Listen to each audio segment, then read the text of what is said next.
Bismillahirrahmanirrahim. Alhamdulillahirabbil alamin. Wassalatu wassalamu ala asyrafil anbiya'i wal mursalin wa ala alihi washabihi ajma'in. Amma ba'd. Ikhwanil asatidzah, rahimakumullah, mari kita lanjutkan dirasah tentang sirah nabawiyah yang karena pertimbangan tertentu saya ingin memfokuskan kepada langkah-langkah Rasul Shallallahu Alaihi Wasallam di Madinah untuk membuat sebuah komunitas Muslim yang mandiri, sekaligus sebagai sebuah negara Islam pertama. Jadi sengaja saya fokuskan di sana mengenai sahifah yang disepakati oleh Rasul, kaum muslimin dan oleh orang-orang Yahudi di Madinah.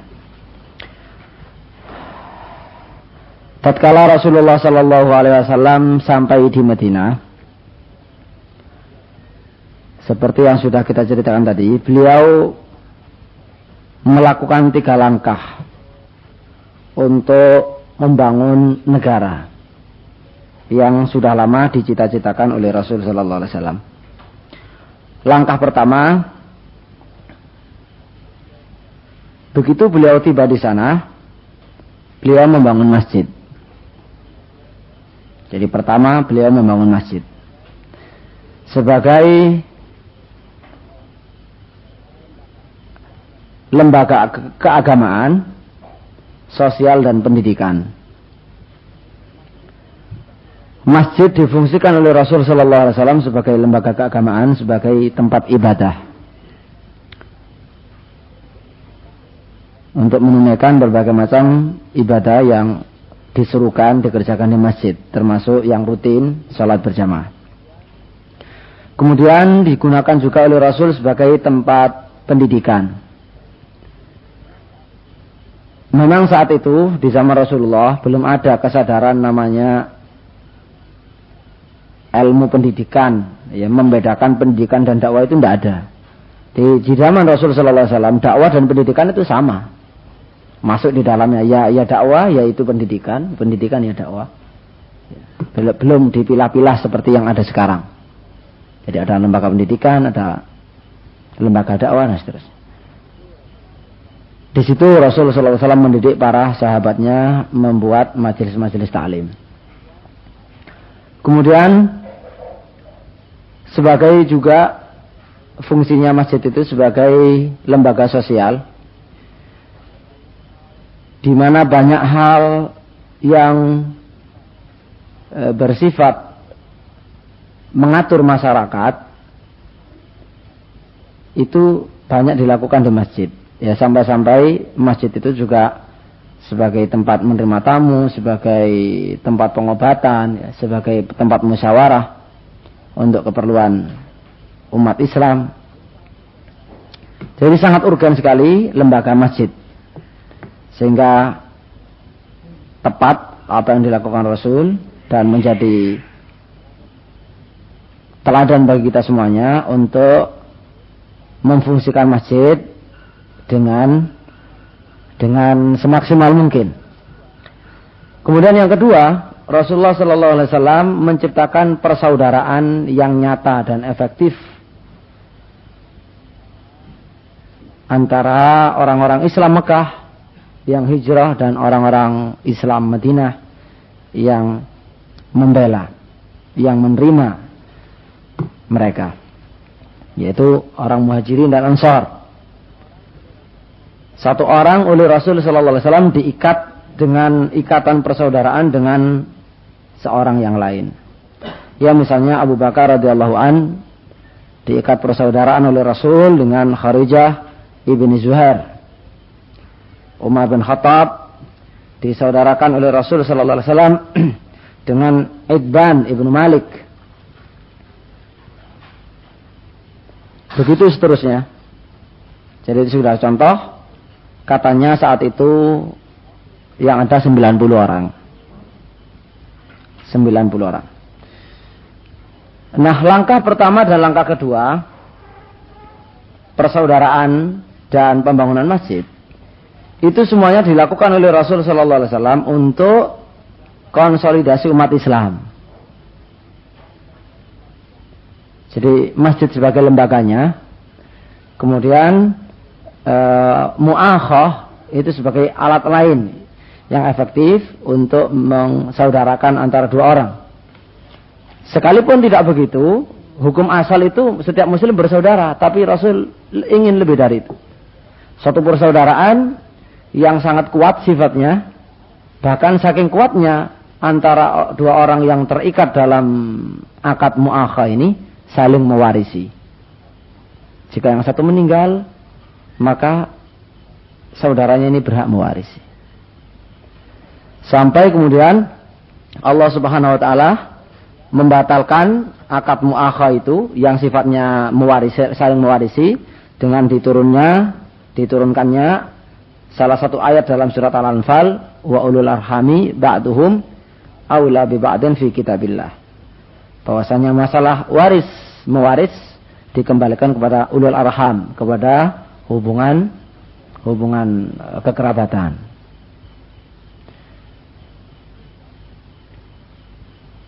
Kemudian yang ketiga, Rasulullah sallallahu alaihi wasallam membuat langkah yang sifatnya lebih luas daripada itu,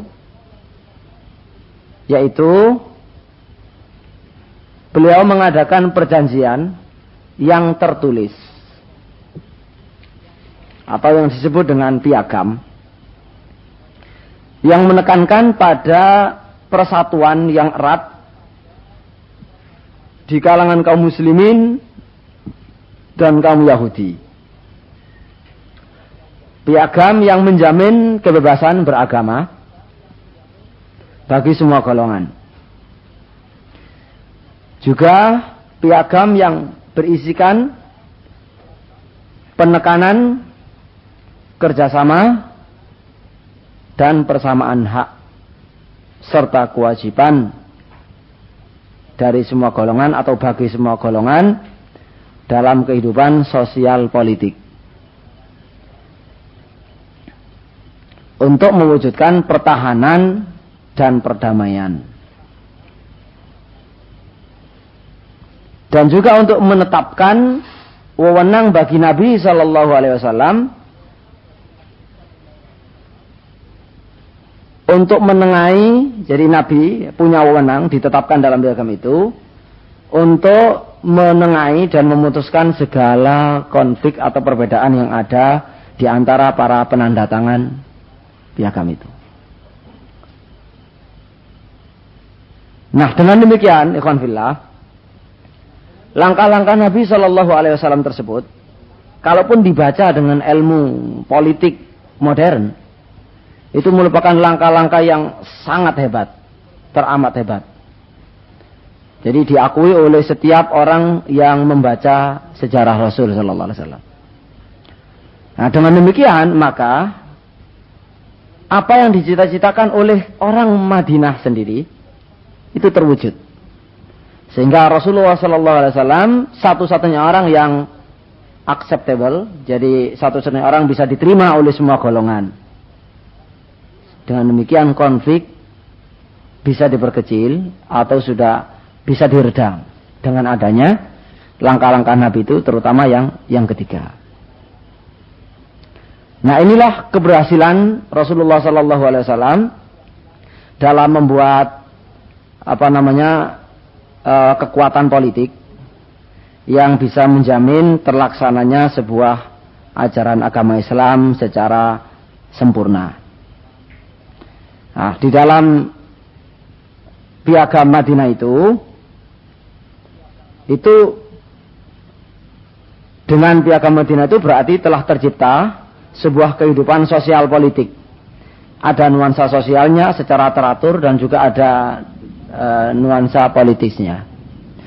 Di dalam piagam Jakarta itu insya Allah nanti kita baca, ya, Rasulullah SAW dengan jelas telah mengatur bahwasanya orang-orang mukmin dari kelompok manapun adalah merupakan ummatun wahidah, suatu umat tersendiri, umat yang berdiri sendiri, yang golongan lain tidak masuk. Jadi ummatun wahidah, umat muslimah.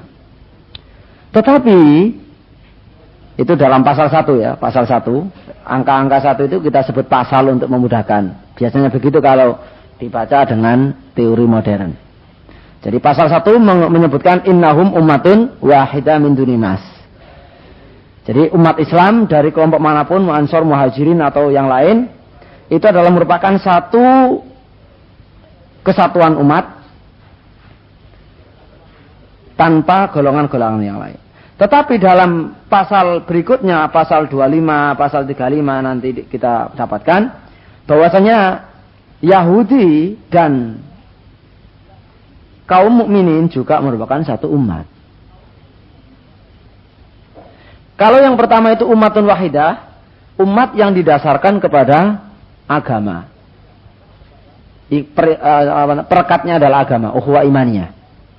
Tetapi yang berikutnya, wa inna Yahud Bani Auf ummatun ma'al mu'minin.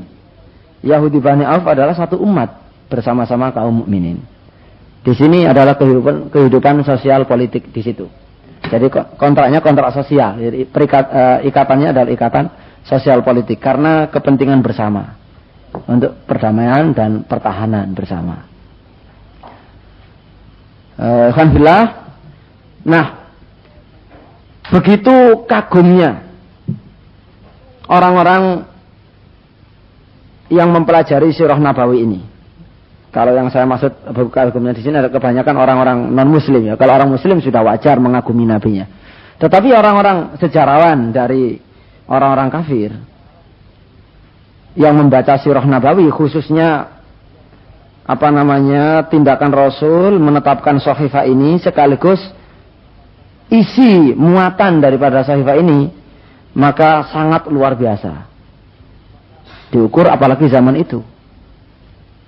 Ya, kalau kita lihat dengan istilah-istilah modern misalkan, maka piagam Madinah yang di situ disebut oleh Rasul Shahifah, ya. Itu bisa kita sebut kalau untuk istilah sekarang dengan istilah perjanjian atau treaty, perjanjian atau treaty.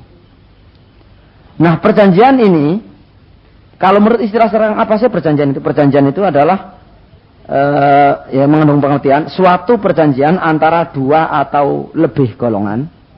Suatu perjanjian antara dua atau lebih golongan atau antar pemerintahan untuk bekerja sama. Itu perjanjian. Dan Shahifah bisa disebut treaty atau perjanjian. Jadi tadi itu ya, karena Nabi memuat perjanjian persahabatan antara Muhajirin dan Ansor sebagai komunitas Islam di satu pihak dan antara kaum muslimin dan kaum Yahudi serta sekutu-sekutunya di pihak lain agar mereka terhindar dari pertengkaran suku serta bersama-sama mempertahankan keamanan kota Madinah dari serangan musuh. Jadi untuk hidup berdampingan secara damai sebagai inti dari persahabatan. Itu adalah fungsi daripada perjanjian. Dan itu terpenuhi oleh Shahifah. Yang kedua, kalau kita lihat dari segi istilah piagam dengan istilahnya charter, piagam, Shahifah itu juga cocok disebut piagam. Nah, piagam kalau didefinisikan ya suatu dokumen yang menjamin hak-hak, kekuasaan-kekuasaan dan kewajiban-kewajiban tertentu, baik piagam badan yang memerintah suatu negara atau piagam universitas, piagam badan hukum maupun piagam yang memberikan kekuasaan kepada suatu masyarakat. Jadi Shahifah yang ditandatangani oleh Rasul, yang dibuat oleh Rasul juga bisa disebut sebagai piagam. Karena isinya tadi mengakui hak-hak kebebasan beragama dan berkeyakinan, kebebasan berpendapat dan kehendak umum warga Madinah supaya keadilan terwujud dalam kehidupan mereka. Dan seterusnya tadi itu sudah kita jelaskan. Dilihat dari istilah lain dalam istilah modern yang disebut dengan konstitusi. Constitution ya.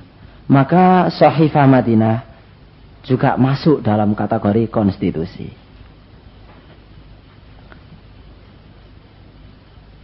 Konstitusi itu merupakan prinsip-prinsip pemerintahan yang bersifat fundamental dalam suatu bangsa atau pernyataan secara tidak langsung mengenai peraturan-peraturan, institusi-institusi dan kebiasaan-kebiasaan baik yang tertulis maupun tidak tertulis. Tetapi khususnya yang di sini yang dimaksud adalah yang secara tertulis, konstitusi. Di situ ada prinsip-prinsip untuk mengatur kepentingan umum dan dasar-dasar sosial politik.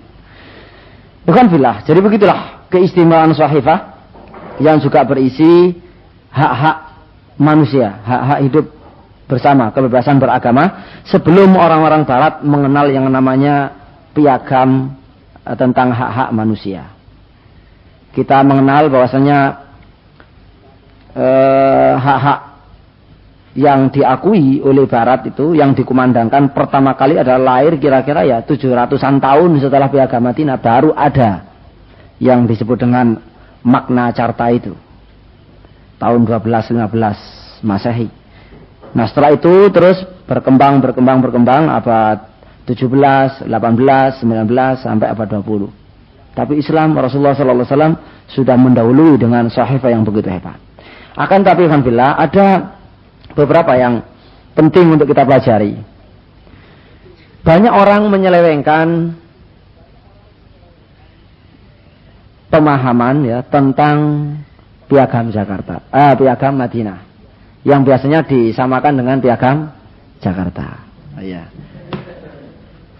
Jadi banyak orang itu membandingkan kemudian hasilnya menyamakan antara Piagam Jakarta dengan Piagam Madinah. Kalau kita tidak tahu apa itu Piagam Madinah, ya maka kita tidak bisa komentar. Menolak juga enggak ilmiah, menerima juga tidak terpuji. Nah disitulah kemudian saya tergerak untuk memfotokopikan masalah Piagam Madinah itu, Shahifah yang sudah dibuat oleh Rasul itu, yang dikonsep oleh Rasul, baik naskah yang sudah terjemah atau naskah yang masih asli ya. Naskah yang asli itu dari Tahdzib Sirah Ibnu Hisham. Itu bisa dibandingkan dengan di sini dan kita melihat sambil mengoreksi. Karena saya lihat ada salah tulisan, salah terjemahan. Kita koreksi bersama-sama.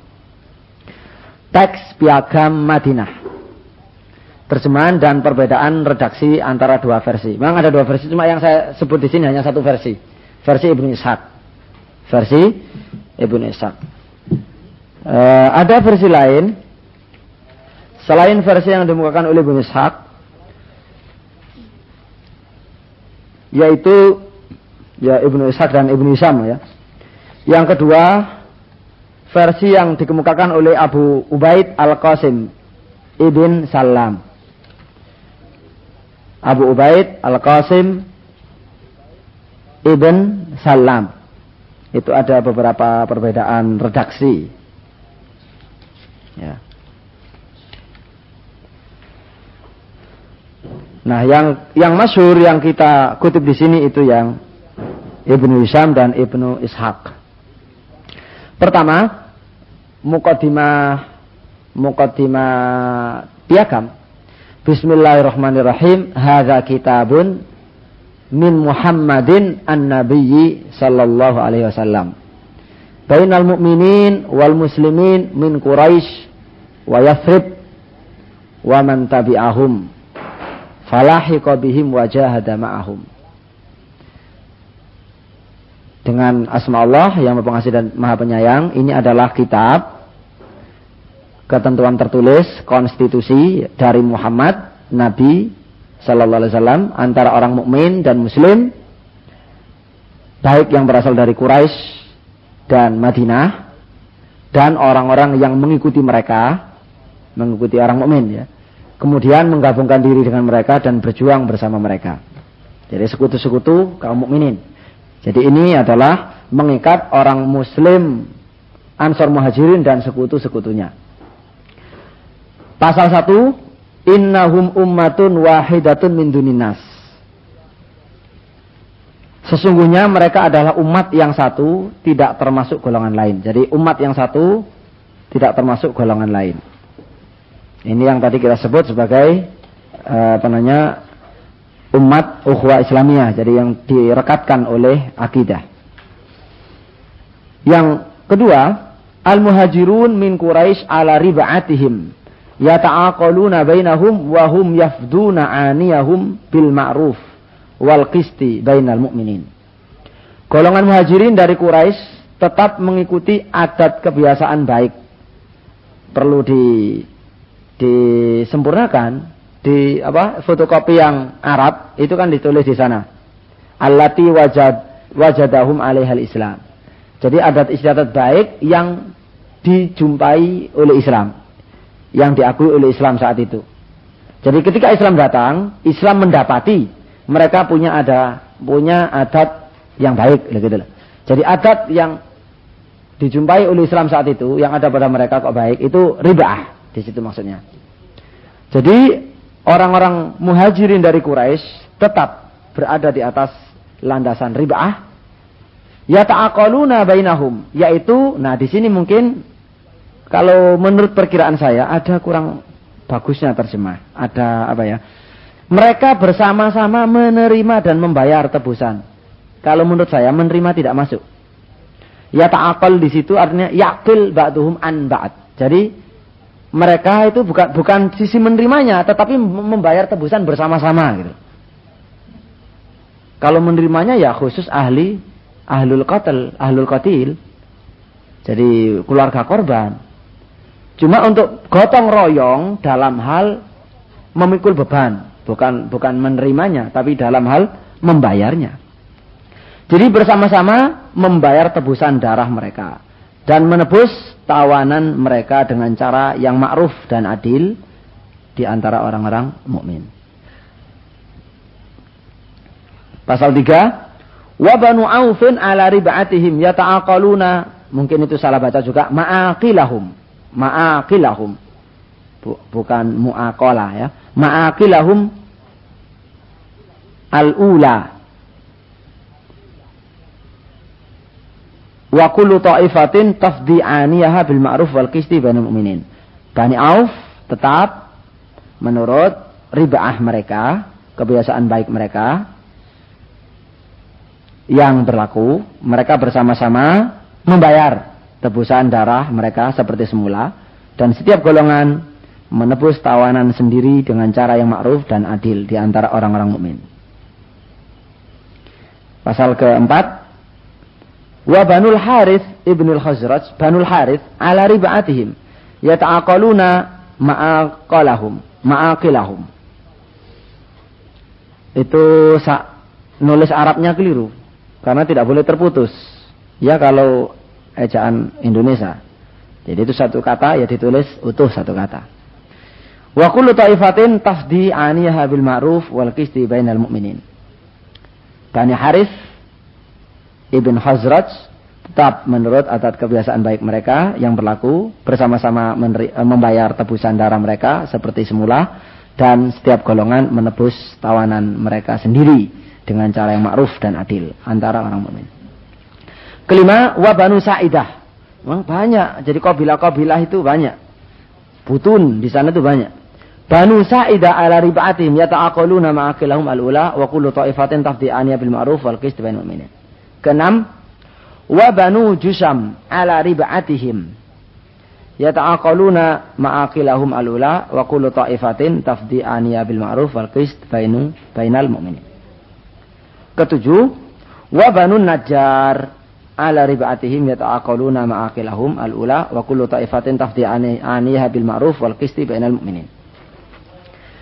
Sampai ke 8 masih juga menyebut 8, 9, 10. 8, wa banu Amr ibnu Auf ala rib'atihim yata'aqaluna ma'aqilahum al-ula wa kullu ta'ifatin tafdi'aniha bil ma'ruf wal qisti bainal mu'minin. 9, wa banu Nabid ala rib'atihim, dan seterusnya. Sama dengan atas terusannya. Ke-10, wa banul Aus ala rib'atihim, dan seterusnya sampai bil qisti wal qisti bainal mu'minin. Sama.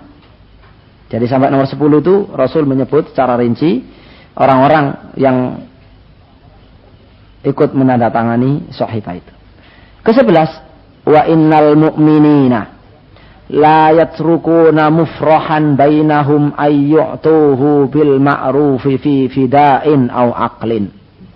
Nah, setelah disebut secara rinci, kalau menurut saya ini disebut lagi oleh Rasul secara umum.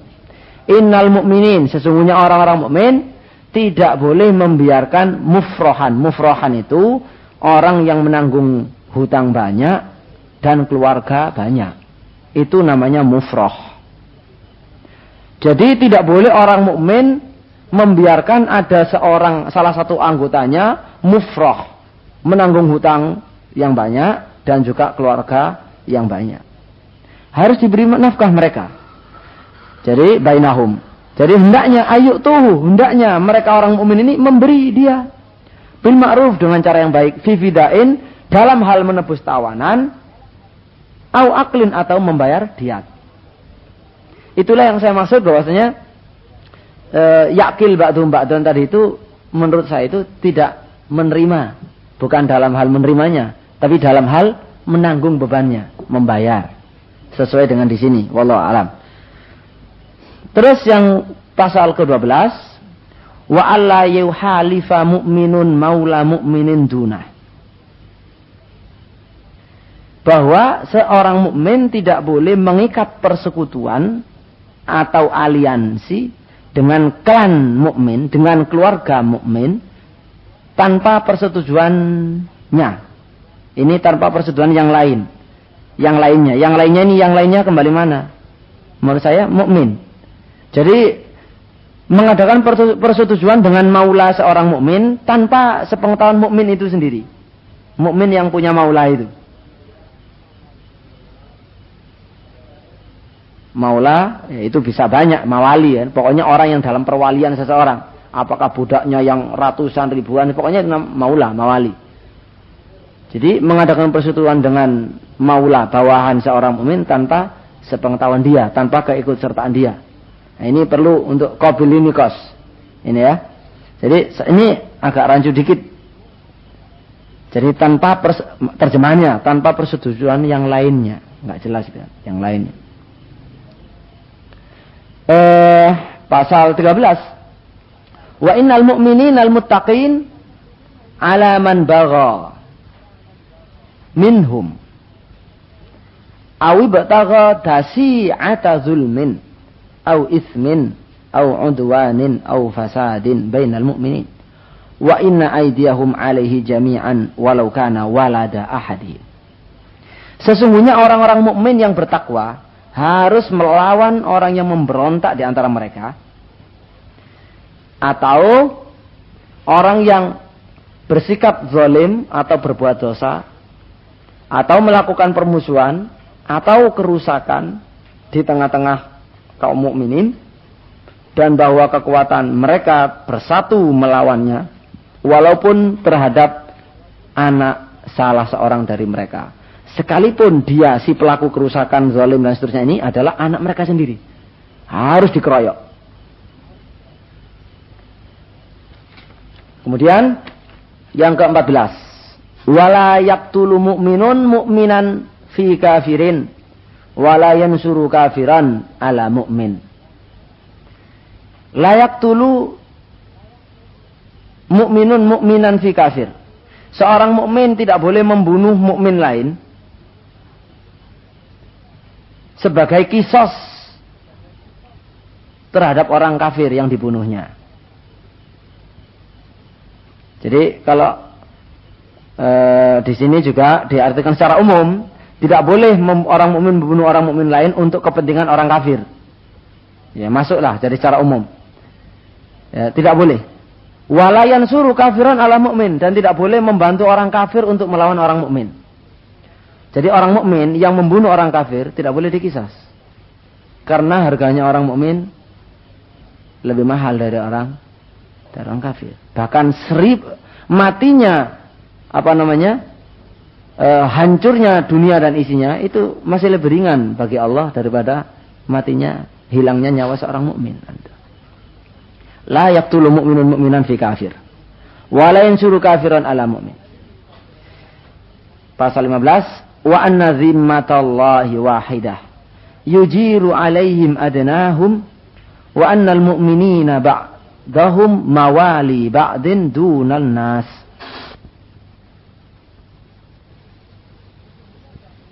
Sesungguhnya jaminan atau perlindungan Allah itu satu. Zimmatullah itu satu. Yujiru alaihim adnahum. Kalau menurut terjemah, dia melindungi, dia besar berarti Allah maksudnya ya. Allah melindungi orang lemah di antara mereka. Benar enggak ya? Yujiru alaihim adnahum. Failnya mana? Failnya Allah atau yujiru? Failnya yujiru. Failnya yujiru itu adnahum. Jadi adnahum, orang mukmin yang paling lemah,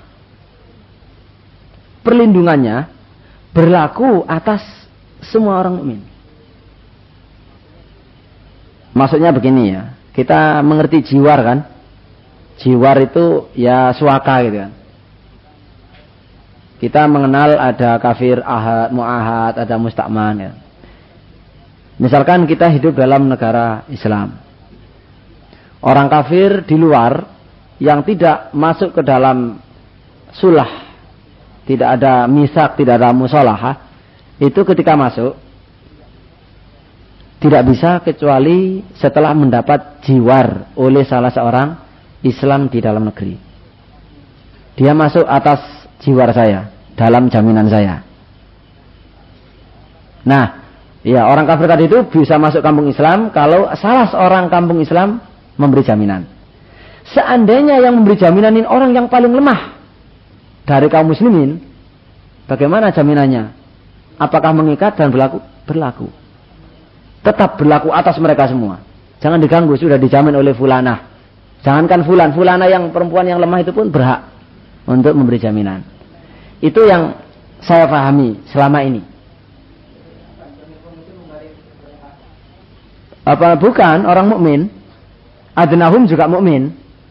Jadi orang mukmin yang lemah tadi itu jiwarnya berlaku atas orang mukmin yang lainnya, alaihim alal mukminin. Itulah. Jadi bukan adnahum bukan sebagai maf'ul kemudian fa'ilnya yujiru adalah Allah, bukan itu. Nah, kemudian dijelaskan wa annal mu'minina ba'dahum mawali ba'din. Dan orang mukmin itu sebagian adalah memang kekasih sebagian yang lain. Sehingga ketika sebagian itu sudah memberi jiwa umpamanya, ya sudah berlaku untuk yang lain. Harus menghormati. Karena zimma Allah itu satu. Dan yang diperoleh oleh kaum muslimin adalah karena imannya kepada Allah satu. Yang besar maupun yang kecil berhak untuk memberi perlindungan. Jadi bukan dia melindungi orang lemah, bukan itu. Jadi perlindungan orang yang paling lemah di antara mereka berlaku atas mereka. Pasal 16, saya harap ini tidak membuat ngantuk ya, karena ini sedang membaca piagam Madinah ini. Tonggak sejarah yang paling menentukan.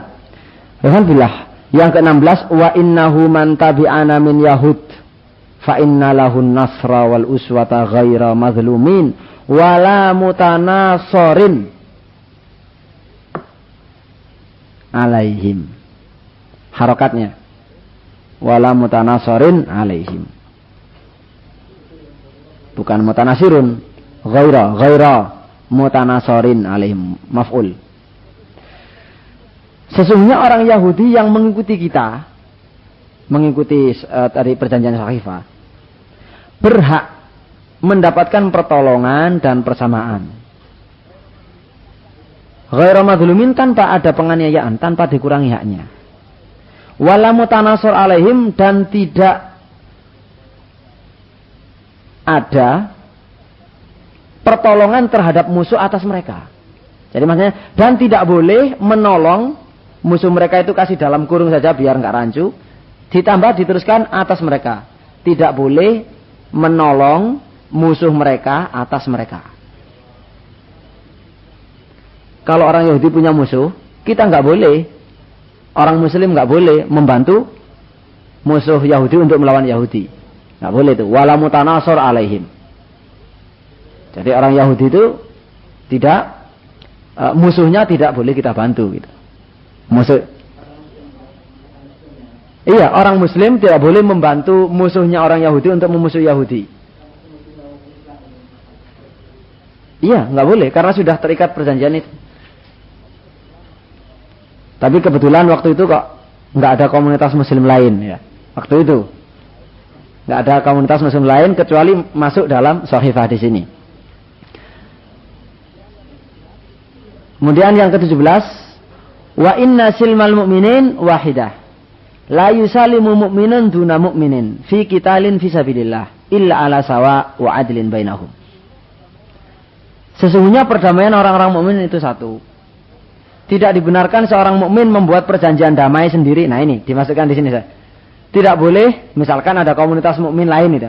Jadi tidak dibenarkan seorang mukmin membuat perjanjian damai sendiri, membuat perjanjian damai sendiri tanpa mukmin yang lain dalam keadaan perang di jalan Allah, kecuali atas dasar persamaan dan adil di antara mereka. Jadi sepakat damai sepakat.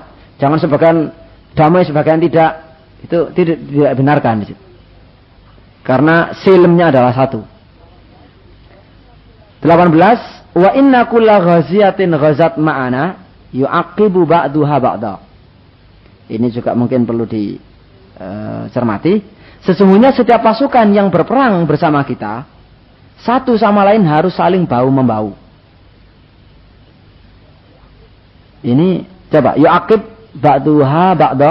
Yu'aqib, saya pikir apa? Saling bahu-membahu tak? Atau ada yang lain? Kalau menurut saya itu saling menjaga. Jadi saling menjaga. Yu'aqib ba'duha ba'da. Kalau saling bahu-membahu itu kan saling membantu ya. Artinya ya bersama-sama. Cuma ini makna lain. Misalkan kita perang. Pas Muslim dan Yahudi dalam satu barisan. Itu ya. Melawan musuh dari luar Madinah. Ketika salah seorang Yahudi yang bersama kita mau dibunuh, kita lindungi. Nah, itu namanya yu'aqib ba'duhu ba'da. Saling melindungi. Bukan kalau saling bahu-membahu kan bersama-sama membunuh musuh fulan itu. Iya, bekerja sama. Tapi lebih dari itu. Jadi yu'aqib ba'duhu ba'da. Pokoknya enggak boleh khianat, enggak boleh saya mau dibunuh dibiarkan saja. Itu enggak, itu khianat namanya. Namanya sudah satu tim untuk masalah keamanan. Teamwork. 19. Wa innal mu'minina yubi'u, pakai ya itu, yubi'u ba'duhum an ba'din bimana la dima'uhum fisabilillah. Ini kurang jelas bagi saya ya. Sesungguhnya orang-orang mukmin itu sebagian membela, karena saya tadi tidak sempat melihat yubi'u ba'duhum an ba'din itu. Orang-orang mukmin itu sebagian membela sebagian yang lain dalam peperangan di jalan Allah. Mungkin ada makna lebih dari sekedar membela. Yubi'u ba'dum an ba'din. Bimanalah dima'uhum fisabilillah. Perlu mungkin dikasih tanda tanya untuk dipelajari lebih lanjut. 20. Wa innal mu'minin al-muttaqin ala ahsani hadiyin. Harokatnya. Wa aqwamihi. Ala ahsani hadiyin wa aqwamih. Sesungguhnya orang-orang mukmin yang bertakwa selalu berpedoman pada petunjuk yang terbaik dan yang terlurus. Kalau ada suatu yang baik, harus dicari yang terbaik kalau ada. Jadi orang mukmin yang muttaqin selalu memilih itu, selalu berdasarkan yang terbaik dan yang terlurus. 20 20A, sekarang 20B. Wah. Beda kacamata juga beda nanti. Ada yang membuat ini 21. Beda jumlahnya pasalnya ya. Nanti ada yang abi-abi gitu. Wa innahu la yujiru musyrikun malan li Quraisyin wala nafsan wala yakhulu dunahu ala mu'min. Ini ada revisi kalau menurut versi saya. Maknanya. Wa innahu la yujiru musyrikun mala. Sesungguhnya tidak boleh seorang musyrik melindungi harta milik orang Quraisy, wala nafsa dan jiwa orang Quraisy. Ini musyrik mana ini? Musyrik yang masuk penanda tangan. Kan tadi kita sebut ada wasaniyah ini, ya, selain Yahudi Nasrani, selain Yahudi ya. Jadi orang musyrik sama-sama musyriknya, Quraisy juga musyrik. Ini musyrik di Madinah. Enggak boleh melindungi musyrik di Quraisy. Harta orang Quraisy jangan dilindungi. Jiwa orang Quraisy jangan dilindungi. Tidak boleh. Wala yahuludunahu ala mu'min. Nah, ini coba diterima dan tidak campur tangan terhadap lainnya yang melawan orang mukmin. Ini enggak pas. Terjemahnya yang pas seperti ini insyaallah. Dan tidak merintangi orang muslim terhadapnya. Tidak boleh merintangi orang mukmin terhadap orang musyrik. Orang musyrik Quraisy. Orang mukmin mau menangkap orang Quraisy, dihalang-halangi oleh muslim, oleh musyrik Madinah. Enggak boleh itu. Yahuluduna itu merintangi, menghalang-halangi. Hail kan menghalang.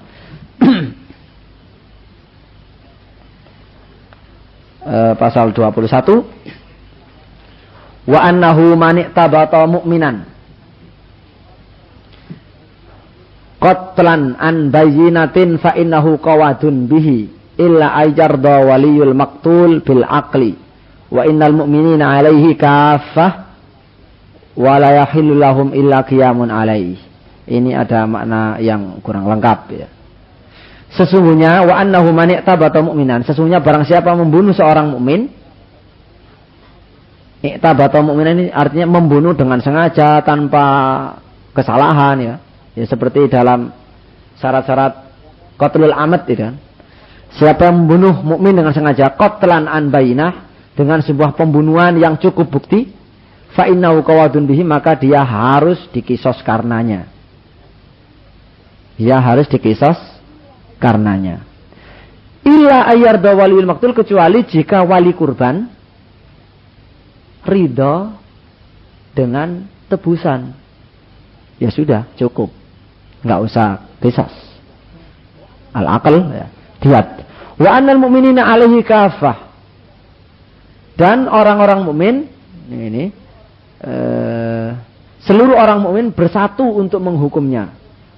Wala yahillu lahum illa qiyamun alaihi, ini belum diterjemah, dan tidak halal bagi mereka melainkan menindaknya. Harus ditindak. Tidak halal bagi mereka melainkan menindaknya.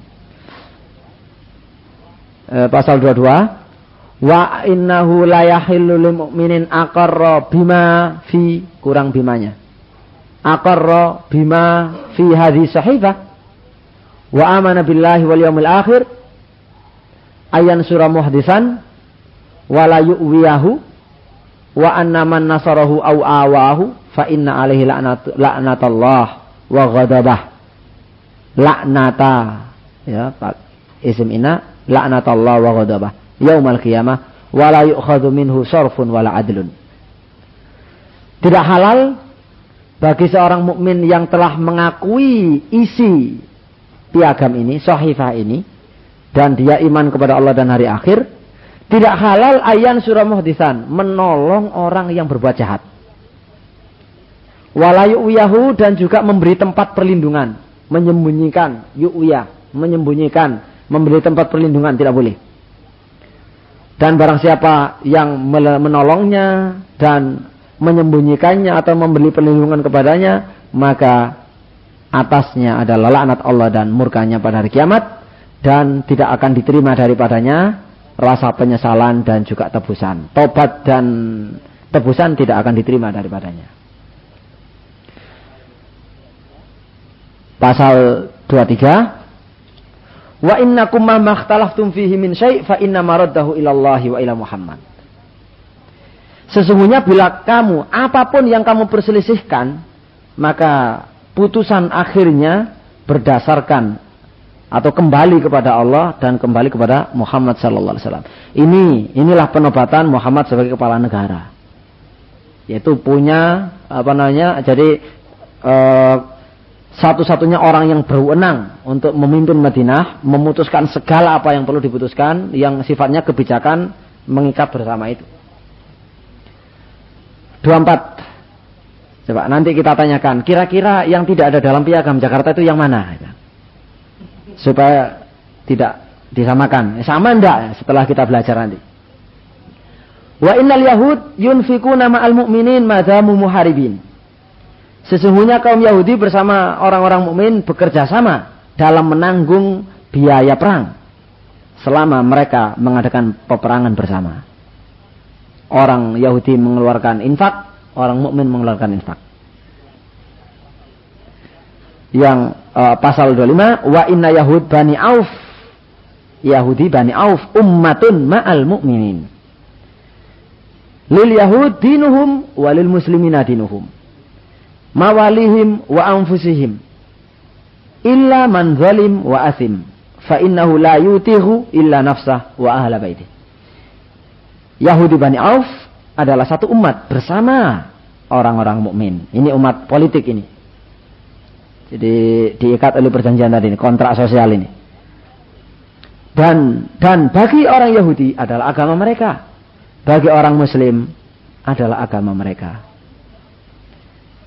Mawalihim wa anfusihim, termasuk sekutu-sekutu dan diri mereka, kecuali orang yang berlaku zalim dan berbuat dosa atau khianat. Maka fa'innahu, maka orang seperti ini tidak menghancurkan melainkan diri dan keluarganya saja, yang lain tidak ikut nanggung. Di sini sistem keadilan yaitu tanggung jawab individual diterapkan dalam Islam. Yang pasal 26, wa inna li yahud bani Najjar mislama li yahud bani Auf. Sesungguhnya Yahudi Bani Najjar memperoleh perlakuan yang sama seperti yang berlaku bagi Yahudi Bani Auf. 27, wa inna li yahud bani Al-Haris mislama li yahud bani Auf. Sama terjemahannya. Kedua 8, wa inna li yahud bani Sa'idah mislama li yahud bani Auf. 29, wa inna li yahud bani Jusam mislama li yahud bani Auf. 30, wa inna li yahud bani Al-Aus mislama li yahud bani Auf. 31, wa inna li yahud bani Sa'labah mislama li yahud bani Auf illa man zalim wa asim fa innahu la yutihu illa nafsa wa ahla baiti. Diulangi supaya tidak lupa untuk penegasan. Biasa bahasa hukum itu banyak berulang dan faham Rasul sallallahu alaihi wasallam sebelum ada undang-undang ditulis oleh orang-orang di dunia ini. 32. Wa inna Jafna batnun min Sa'labah ka'anfusihim. Sesungguhnya Jafna, keluarga Sa'labah, memperoleh perlakuan yang sama seperti mereka. 33. Wa inna li bani Sutaibah mislama li yahud bani Auf wa innal birra dunal ithim. Sesungguhnya berlaku bagi bani Sutaibah seperti yang berlaku bagi Yahudi Bani Auf, dan sesungguhnya kebaikan, kesetiaan itu tanpa dosa. Ya artinya sesungguhnya kebaikan atau kesetiaan itu adalah menghalangi dari dosa. Itu bukan dosa. Tidak boleh berunsur dosa. Justru menghalangi dari berbuat dosa. Albir dunal ithim. 34. Wa inna mawali Sa'labah ka'anfusihim. Sesungguhnya klan-klan, sekutu-sekutu Sa'labah memperoleh perlakuan yang sama seperti mereka. Nah, klan. Nah. 35. Wa inna batana Yahud bitanata Yahud ka'anfusihim. Sesungguhnya orang-orang dekat atau teman kepercayaan kaum Yahudi memperoleh perlakuan yang sama seperti mereka. Maksur, bil kasar, bitanatan min dunikum itu dia. Bitana. Yang 36A, wa innahu la yakhruju minhum ahadun illa biizni Muhammad. Subhanallah. Sesungguhnya tidak seorang pun dari mereka, dari penduduk Madinah, dibenarkan keluar kecuali dengan izin Muhammad sallallahu alaihi wasallam. 36B, wa innahu la yanhajizu ala sa'ri jurhin wa innahu man fataka fa bi nafsihi fatkun wa ahli bait fa bi nafsihi fataka wa ahli baiti fatakun fatkun fa innahu man fataka fa bi nafsihi fataka wa ahli baiti. Fataka atau fatkun. Ya. Fatkun wa ahli baiti. Fa bi nafsihi fatkun wa ahli baiti. Illa man zalim wa innallaha ala abarri hadza. Wa innallaha ala abarri hadza. Abarri. Sesungguhnya tidak dihalangi seorang menuntut haknya, hak balas karena dilukai. Dan siapa yang melakukan kejahatan berarti ia melakukan kejahatan atas diri dan keluarganya sendiri, kecuali orang yang teraniaya. Sesungguhnya Allah memandang baik ketentuan ini. Bukan itu. Insya Allah sesungguhnya Allah meridai ketentuan ini. Bukan sekedar memandang baik. Sesungguhnya Allah meridai ketentuan ini. 37. Masih sore. Jangan ngantuk. Ini Undang-Undang Rasul ini berisi 47 pasal. Saya yakin belum pernah kok kita bahas ya. Ya daripada nanti sisanya aja kita bahas perjalanan dakwah Rasul di Madinah. Tapi sekarang kita bahas Sahifah yang merupakan tonggak berdirinya negara Islam di Madinah itu. Yang banyak dikaji oleh Masya Allah. Yang mengkaji ini puluhan dari sarjana barat. Yang mengkaji tentang Sahifah ini.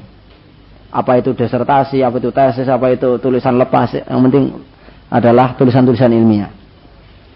Maka sangat aib kalau kita sendiri belum pernah menengok ya, mempelajarinya. 37. Wa inna alal yahud nafaqatahum wa alal muslimin nafaqatahum wa inna bainahum an-nasra ala man haraba ahla hadhihi sahifah wa inna bainahum an-nusha wan nasihata wal birra dunal isim. Sesungguhnya kaum Yahudi wajib menanggung nafkah mereka dan orang-orang mukmin wajib menanggung nafkah mereka sendiri. Ini artinya semacam masing-masing punya administrasi sendiri. Kalau dalam sistem negara sekarang barangkali mirip dengan negara federal. Jadi ngatur otonomi daerah masing-masing itu kan. Tapi keputusan pusat di tangan Rasul. Jadi ada pembukaan sendiri-sendiri. Jadi ketika ada perang, nafkah dari Yahudi keluar, dari orang Muslim keluar. Ketika itu memang kerjaan bersama. Sesungguhnya kaum Yahudi wajib menanggung nafkah mereka dan orang mukmin wajib menanggung nafkah mereka sendiri. Tapi di antara mereka harus ada kerjasama atau tolong-menolong dalam menghadapi orang yang menyerang warga Sahifah ini. Dan mereka saling memberi saran dan nasihat dan berbuat kebaikan bukan berbuat dosa atau tidak berbuat dosa. 37b wa innahu la ya'samu umru'un la ya'samu umru'un bihalifih wa inna nasra lil mazlum. Sesungguhnya seseorang itu tidak ikut menanggung kesalahan sekutunya dan pertolongan atau pembelaan diberikan kepada orang yang teraniaya. 38 wa innal yahud yunfikuna ma'al mu'minin madamu muharibin. Ini diulang lagi. Sesungguhnya kaum Yahudi bersama orang-orang mukmin bekerja sama menanggung pembiayaan selama mereka menghadapi peperangan bersama. 39 wa inna Yathrib haramun jawfuha li ahli hadhihi sahifah.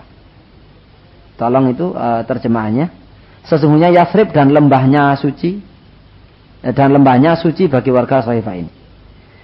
Jadi maksudnya kan sesungguhnya Yathrib, wilayah Yathrib, jaufuha, wilayah Yathrib itu adalah haram, diganggu atau diganggu atau disatroni oleh warga Sahifah ini, nggak boleh membuat kerusakan di dalam negeri.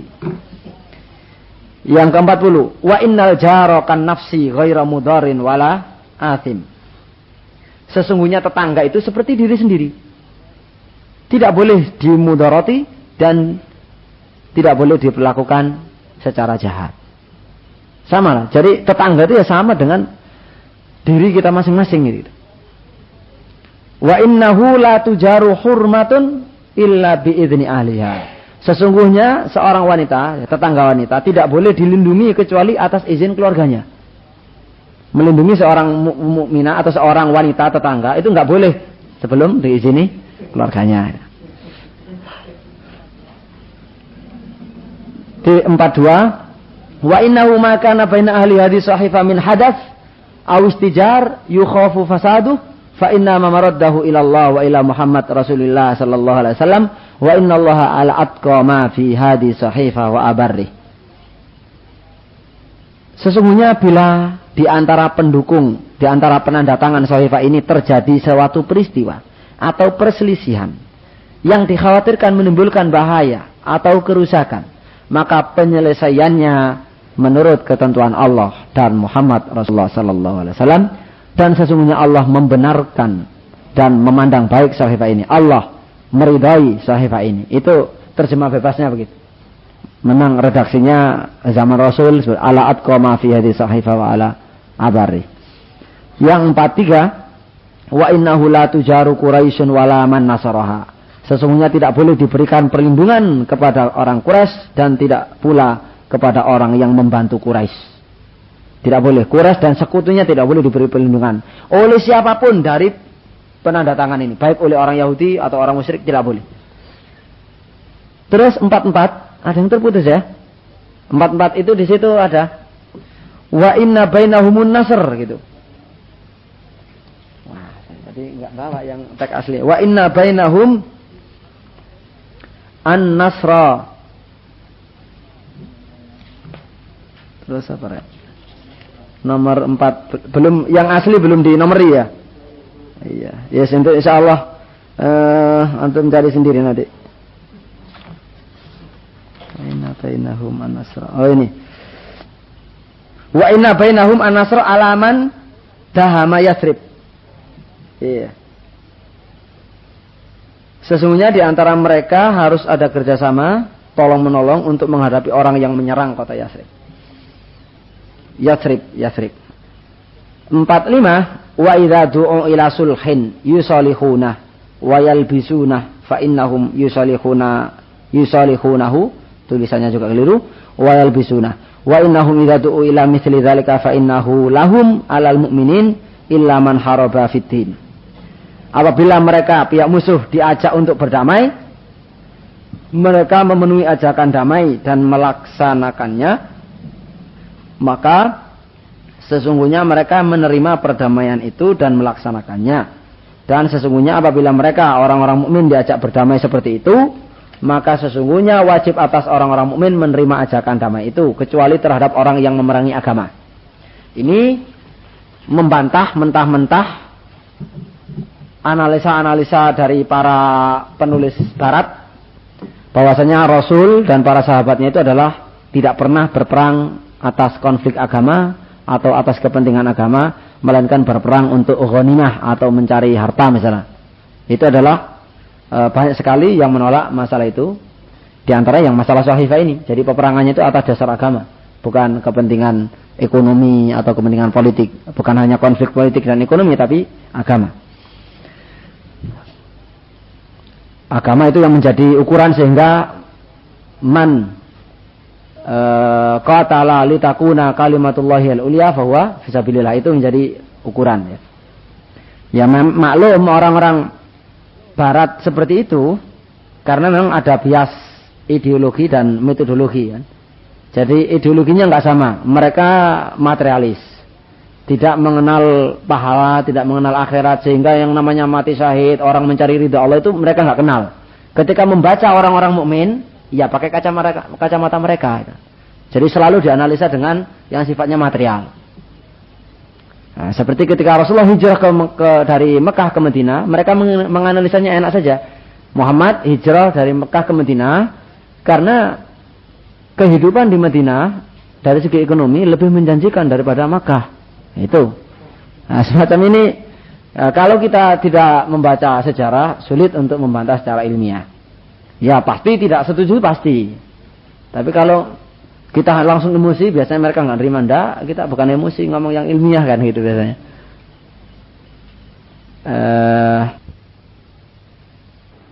Ala kulli unas hissatuhum min janibihim alladhi qabilahum. Jadi sesuai yang sudah disetujui.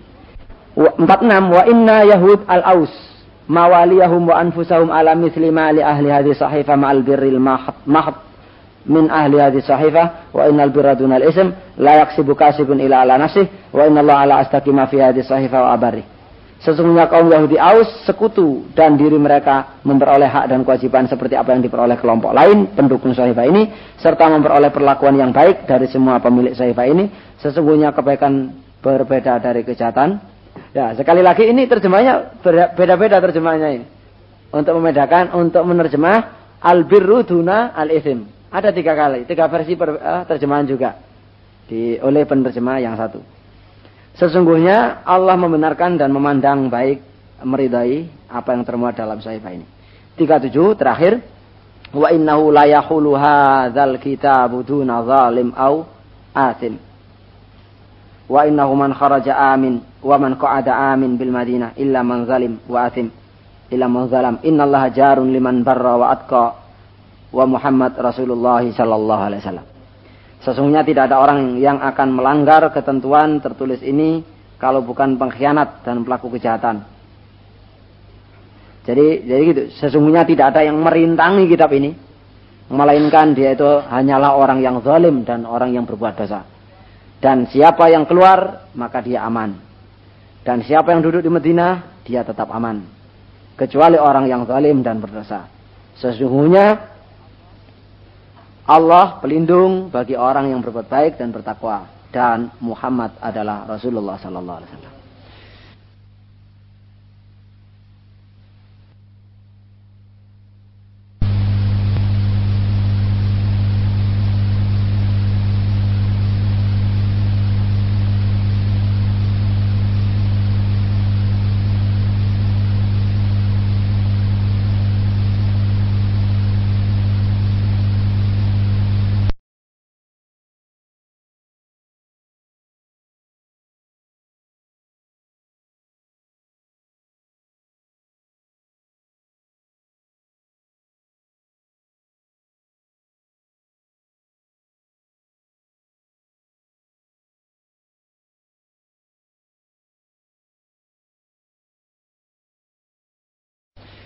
Ikhwan fillah, baik. Ketika tadi kita bandingkan dengan Piagam Jakarta yang ada 7 kata itu. Nah, kira-kira sama nggak Piagam Madinah ini? Sama? Tidak sama, sangat tidak sama. Maka yang membedakan itu ya perlu dipertanyakan atas kepentingan apa dia menyamakan sesuatu yang tidak sama. Di antara faktor-faktor yang tidak sama banyak sekali. Misalkan gampangan secara umum ya, kita nggak jeli, nggak jelimet. Yang ke pasal 14 misalkan. Oh, apa? Yang itu loh kewajiban melaksanakan syariat Islam bagi pemeluk-pemeluknya. Itu aja 7 kata itu yang dibuang itu di preambel ya, Undang-Undang 45. Jadi artinya itu kewajiban melaksanakan syariat Islam bagi pemeluknya. Nah, itu coba sisi yang paling utama apanya? Ya kekurangannya itu kalau dibanding dengan di sini. Banyak itu, cuma yang utama-utama aja. Jadi di situ hanya disebut simpel wajib melaksanakan syariat Islam oleh orang Islam.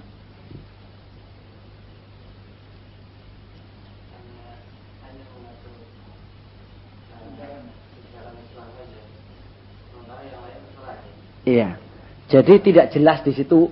Jadi hubungan hukum ya antara muslim dan non muslim itu seperti apa? Itu enggak jelas sama sekali. Sehingga namanya di situ enggak ada konsep dhimmi, itu enggak masuk juga. Itu loh.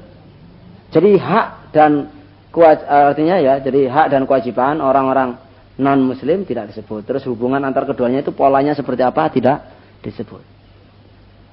Karena itu ya dilematis memang. Kalau di sini jelas.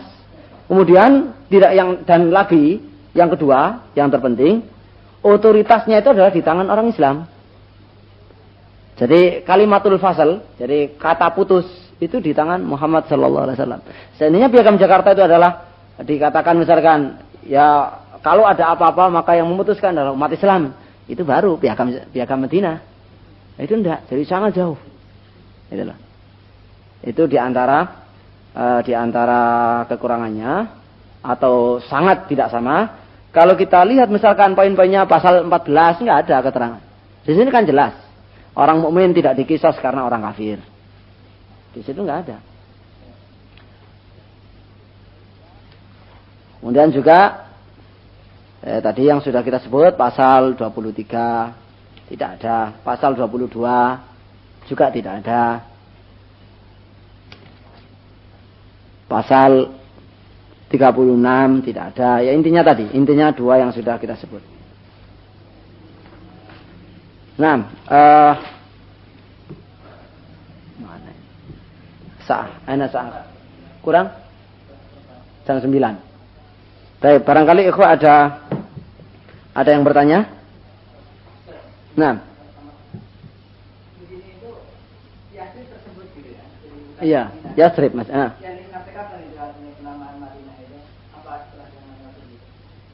Madinah itu, yang dalam kehidupan mereka itu sampai Rasulullah hijrah sampai tertulis agama ini kan pakai Yasrib. Iya. Nah, penamaan Madinah itu apakah memang nanti ahli syiar yang sekarang menamakan itu Madinah gitu, atau memang ada waktu tahun hijrah atau berapa gitu? Rasulullah Shallallahu Alaihi Wasallam kemudian jadi gini, di Sahifah ini, karena itu adalah sifatnya bukan hanya intern, tapi adalah mengikat masyarakat lain non-muslim, maka nama yang digunakan adalah nama yang sudah umum di kalangan semuanya itu, sehingga maka Yasrib itu yang termuat sebagai sebuah wilayah yang ma'ruf. Jadi salah satu syarat negara itu kan ada wilayah. Nah, wilayah yang di sini adalah wilayah Yasrib. Kemudian setelah itu katanya di tahun awal Hijriah juga Rasulullah merubah, dan ini untuk sebutan kalangan intern, yaitu disebut sebagai Thayyibah atau Thaubah, ya Thayyibah. Jadi Madinah dirubah menjadi Thayyibah seperti dalam hadis Muslim. Tetapi kapan disebut Madinah saya kurang tahu. Karena nanti itu disebut sebagai Madinatul Rasul, kotanya Rasul kan, Madinah. Dan saat itu sebelum Madinah sebagai dinamakan Al-Madinah itu kan, setiap kota, setiap yang ramai itu disebut Madinah memang. Sudah lazim. Nah, tapi kemudian karena itu Madinatul Rasul lalu ma'hud, ma'ruf, sehingga disebut Al-Madinah gitu saja. Wallah alam, saya tahun berapa itu, siapa yang menyebut pertama kali tentang Madinah itu. Tapi Rasul menghindari, tidak mau menggunakan Yasrib karena Yasrib itu dari segi makna lugawi juga jelek, dan itu penamaan oleh orang-orang ya bukan orang Islam lah. Sementara Rasulullah ingin merubah makna yang jelek dengan sebutan yang baik, itu Thayyibah. Saya lupa makna Yasrib apa, siapa yang ingat? Pokoknya maknanya itu jelek.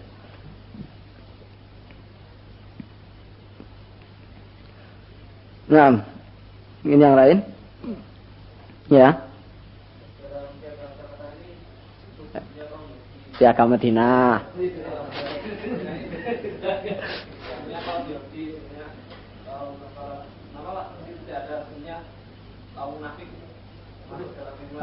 Munafik itu masuk ke dalam sekutu umat Islam. Jadi termasuk jamaahnya waman lahiqa bihim, gitu kan. Waman lahiqa bihim wajahada ma'ahum, kan itu jihad bersama Rasul. Nah. Ada pertanyaan yang mestinya penting ditanyakan. Pertanyaannya, kenapa tidak disebut Bani Nadir, Bani Qainuqa, Bani Quraidah? Ayo. Hah? Enggak ikut tanda tangan? Enggak ikut.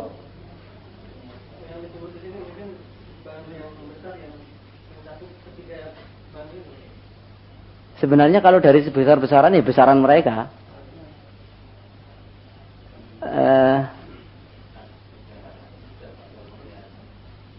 Terus? Loh, ini Nabi baru tiba loh ini ya, belum ada perang loh, belum ada perintah perang, belum ada Badar, belum ada Uhud, belum ada yang lain. Baru tiba di Madinah setelah mengadakan mu'akhah dengan Ansor Muhajirin, Aus Khazraj dan seterusnya, baru Rasul menghadapi untuk keluar supaya bisa tenang. Itu ada dua kemungkinan. Kemungkinan pertama, mereka dihapus dari teks setelah pengkhianatan. Jadi artinya riwayat yang sampai pada kita itu riwayat setelah pengkhianatan. Sehingga sudah tidak pernah ada. Bisa, seperti itu bisa. 3 kelompok itu. Atau kemungkinan yang kedua, mereka sudah digabung oleh Rasul dalam masing-masing bani. Dan memang orang Yahudi itu orang yang beragama Yahudi ya, tidak hanya bangsa Yahudi, bangsa Arab pun di Madinah yang Yahudi banyak. Sehingga dimasukkan ke sana yang mungkin Yahudi ini di kampung Bani Auf, ya Bani Auf, Bani Nabit, Bani Nabit atau seperti itu. Yang jelas masuk ke dalam sahifah, itu yang jelas. Karena itu ketika mereka melakukan pengkhianatan, kata Rasul mereka telah menyalahi perjanjian. Itu loh, sehingga berhak untuk diusir. Yang nanti insya Allah masing-masing akan kita bahas apa kesalahan masing-masing dan bagaimana perlakuan terhadap masing-masing itu. Itu memang sebuah tanda tanya besar itu. Kemudian ada yang lain juga nggak dimasukkan bangsa-bangsa lain seperti Bilal Al-Habsyi yang Negri itu kan. Itu sudah masuk Muslim. Salman dari Farisi masuk Muslim. Nah, terus Suhaib Ar-Rumi dari Rum masuk Muslim. Semuanya masuk dalam tadi itu. Nah.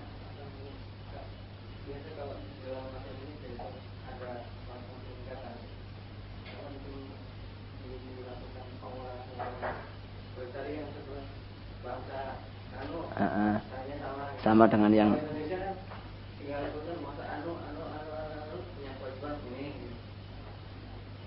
oh itu sistematika ya. Ya sistematika itu memang itu bisa berkembang. Bisa berkembang. Tetapi untuk zaman Nabi sampai 700 tahun kemudian, wah itu termodern itu, bahasa seperti itu termodern. Itulah cara sistematika seperti itu paling modern.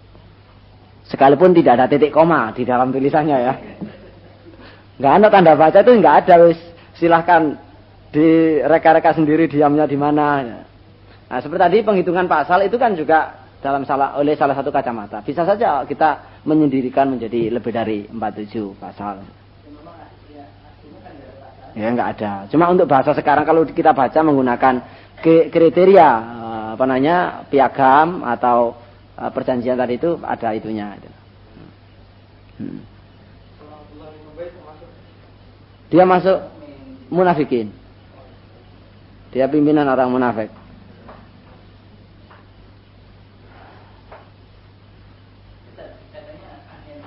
Itu diantaranya kasusnya mereka ketika yang itu dari Arab.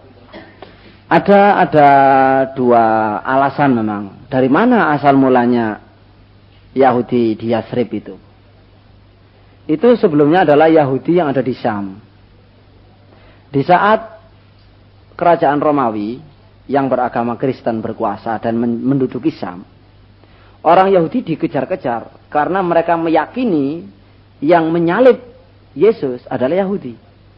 Sehingga ketika yang Nasrani berkuasa, Yahudi dikejar-kejar. Nah, kemudian ketika dikejar mereka lari ke Jazirah Arab sampai ke Madinah itu. Dan memang relatif kalau di Mekah tidak ada. Kenapa Madinah? Ya, karena di Mekah nggak ada dan di Madinah ada, bisa jadi juga di samping alasan itu mereka memilih sebab sifat-sifat Nabi yang tersebut dalam Taurat dari segi wilayah itu adalah muntobik ya. Jadi bisa diterapkan di Madinah itu. Ada tanahnya bebatuan begini, ada banyak pohon kurma dan seterusnya. Beda dengan Mekah memang. Mekah itu relatif gersang kalau dibanding dengan Madinah. Nah, dengan 2 alasan itu bertemu. Sehingga mereka di situ. Dan itu ada yang memprediksi sudah berapa abad gitu ada di sana di Madinah itu orang Yahudi. Nah,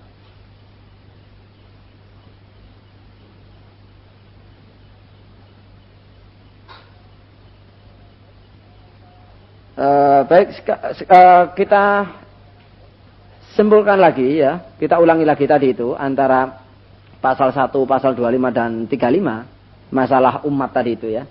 Ada umat agama, ada umat politik tadi kan. Jadi dari uraian tersebut bisa kita simpulkan pertama, orang-orang mukmin adalah satu umat dan orang Yahudi juga satu umat. Keduanya tidak dapat dipersatukan dari segi akidah. Nah, kesimpulan ini didasarkan pada pengertian umat yang eksklusif, yang tertutup, sebagaimana penggunaannya dalam teks Piagam pasal 1. Dan Al-Quran juga mengisyaratkan demikian.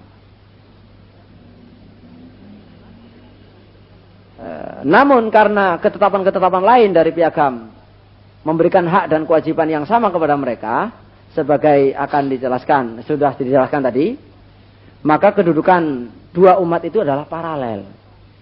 Jadi kalau yang pertama itu penggunaan umat secara eksklusif, maka sekarang kesimpulan yang kedua, orang-orang mukmin dan orang-orang Yahudi adalah umat yang satu. Nah, kesimpulan ini didasarkan pada pengertian umat yang inklusif tadi itu ya, umat yang terbuka, sebagai telah disebut di atas. Artinya, bila kata umat dalam pasal 25 sampai 35 dipahami sebagai umat yang satu, itu dalam arti kelompok-kelompok sosial penduduk Madinah yang bekerja sama. Ya, 25 sampai 35. Itu yang dimaksud umat, bukan lagi umat akidah, tetapi umat kelompok-kelompok sosial penduduk Madinah yang bekerja sama tadi. Dalam berbagai aspek kehidupan sosial politik. Ini tidak bertentangan dengan Al-Quran. Sebagaimana juga kita mengenal ada umat ijabah dan juga ada umat dakwah kan itu ya.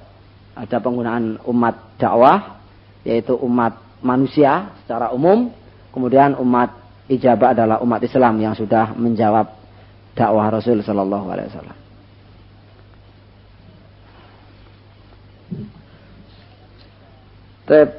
Barangkali ada hal lain yang perlu disampaikan. Nah, alhamdulillah yang disampaikan di sini banyak. Tentu semuanya mengacu pada dua hal. Pertama sebagai ma'rifi, pengetahuan. Yang nanti pengetahuan ini sifatnya juga ada terkait dengan sekitar kita.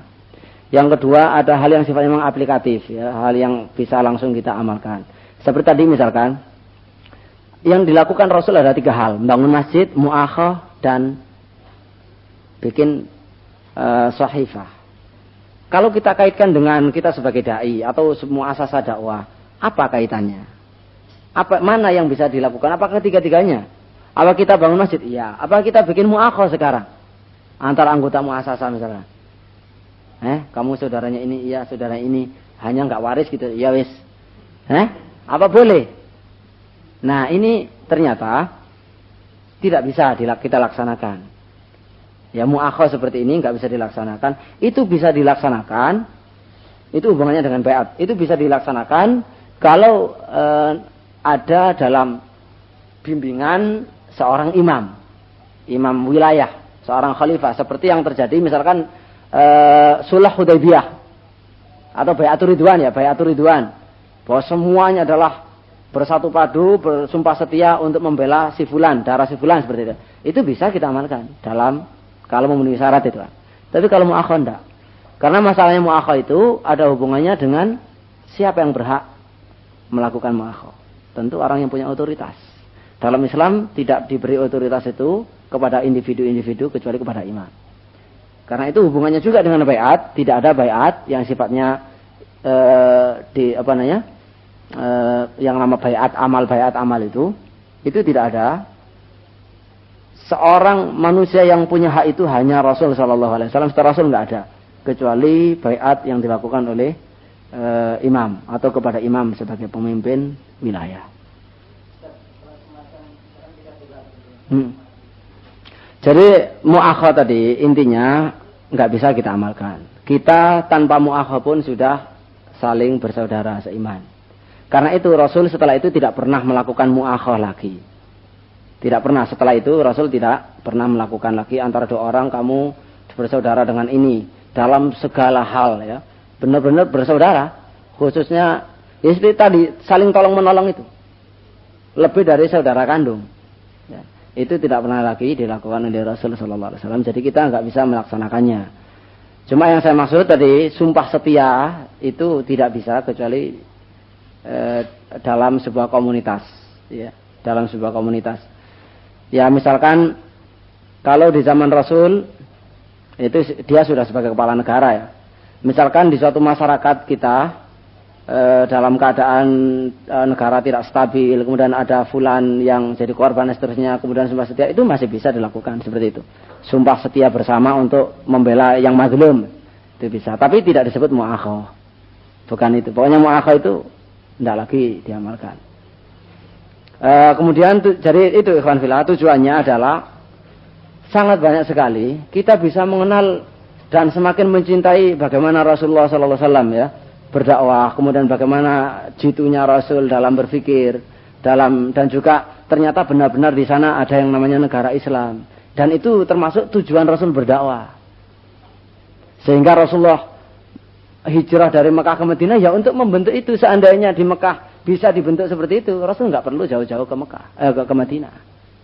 Jadi membentuk sebuah komunitas yang mandiri, itu adalah salah satu tujuan dalam berdakwah yang besar yang harus dicapai.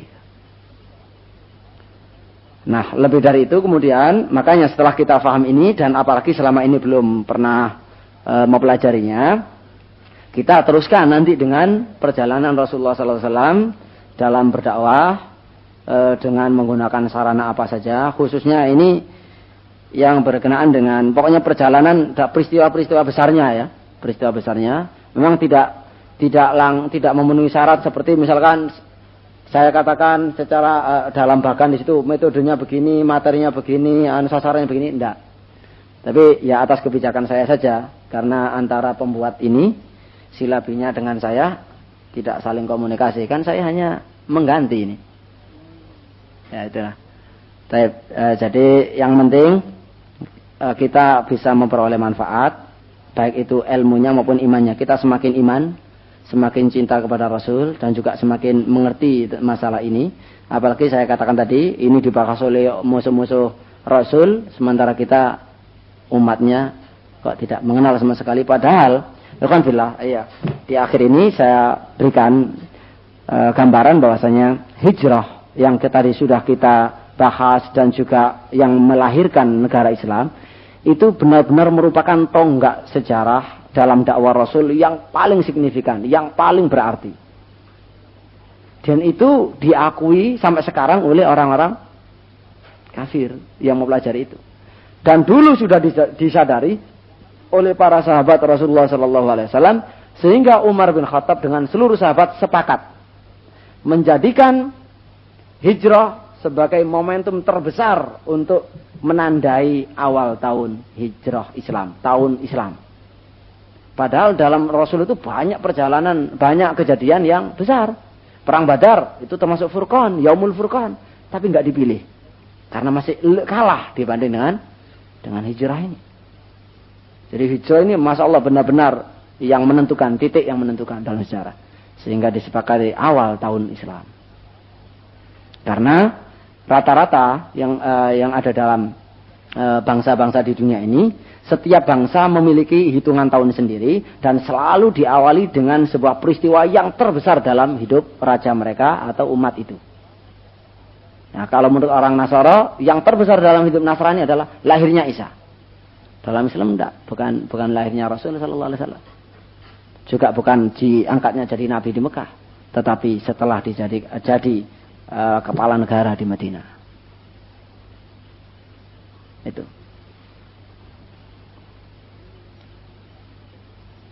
Ini aplikasinya dengan dakwah. Pelajarannya adalah kita itu jangan fanatik dengan daerah, tapi harus fanatik dengan tujuan. Mana yang paling menjanjikan harus kita rebut. Nah, kalau kita misalkan dari Cirebon diangkat kerja di Cirebon, mati urip di Cirebon saja misalnya ya. Sekalipun nggak berkembang 10 tahun dia macam enggak bagus. Contoh Rasul selalu mencari mana yang daerah subur itu kan. Apakah langsung pergi seperti ke Taif atau menyuruh orang? Survei. Ya seperti ngirim Mu'ad atau yang mengirim ke sana ke Habasah. Ternyata Habasah juga nggak subur. Cuma bisa untuk sementara sebagai terminal perlindungan. Nah gitu. Jadi itulah. Nah kalau ternyata kemudian ketika ada orang yang dari Cirebon, ada orang ke Cirebon, ya kita tawari sebagai pelindung dakwah. Mau? Ya tadi itu nanti kita bisa hijrah. Jadi memang hijrah itu memang suatu tahapan yang luar biasa. Kalau memang menjanjikan seperti yang dilakukan Rasulullah SAW. Itu khusus hijrah ke Madinah. Karena jadi tidak perlu lagi hijrah dari Mekah ke Madinah setelah Mekah menjadi Darul Masjid Islam. Madinah Darul Islam.